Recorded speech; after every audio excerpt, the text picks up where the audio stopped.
प्रियंका गांधी ने अपने 3 दिवसीय पूर्वांचल दौरे के जरिए बड़ा राजनीतिक संदेश देने की योजना बनाई। प्रियंका प्रयागराज से गंगा के सहारे स्टीमर पर सवार होकर काशी के लिए रवाना होंगी और रास्ते में मिर्जापुर में गंगा के किनारे शक्ति स्वरूपा मां विंध्यवासिनी के दरबार में भी मत्था टेकेंगी।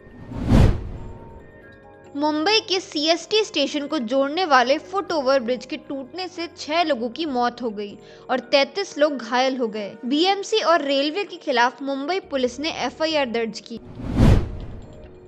फिक्सिंग में फंसे श्रीसंत को सुप्रीम कोर्ट से राहत। श्रीसंत पर सुप्रीम कोर्ट ने आईपीएल स्पॉट फिक्सिंग मामले में आजीवन प्रतिबंध हटाया। न्यूजीलैंड के क्राइस्ट चर्च शहर की 2 मस्जिद में कुछ बंदूकधारियों ने फायरिंग कर दी। यह फायरिंग उस वक्त हुई जब 300 से ज्यादा लोग यहां नमाज अदा करने के लिए आए थे। भारतीय वायुसेना ने गुरुवार रात पंजाब में पाकिस्तान सीमा के समीप अभ्यास किया। इस अभ्यास में बड़े पैमाने पर भारतीय वायुसेना के लड़ाकू विमानों ने हिस्सा लिया। कांग्रेस ने की चुनाव आयोग में शिकायत। आचार संहिता का उल्लंघन कर रहे हैं बीजेपी और आप। लोकसभा चुनाव 2019 को लेकर प्रेस कॉन्फ्रेंस के दौरान मुख्य चुनाव आयुक्त सुनील अरोड़ा ने सोशल मीडिया पर भी आचार संहिता लागू होने की बात कही है।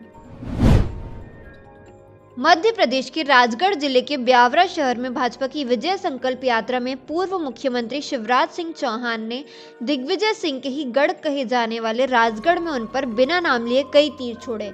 कहा, उनका नाम लूंगा तो नहाना पड़ेगा। मसूद अजहर के खिलाफ भारत की कूटनीतिक जीत। फ्रांस में जैश की संपत्ति होगी जब्त। फ्रांस सरकार की ओर से जारी बयान में कहा गया कि आतंकी मसूद अजहर के संगठन जैश-ए-मोहम्मद की फ्रेंच संपत्तियों को फ्रीज किया जाएगा। कंज्यूमर के जेब पर लगेगी चपत। अप्रैल से बढ़ सकती है पीएनजी सीएनजी की कीमतें। रेटिंग एजेंसी केयर के मुताबिक अप्रैल महीने से देश में गैस की कीमतों में 18% तक की बढ़त हो सकती है।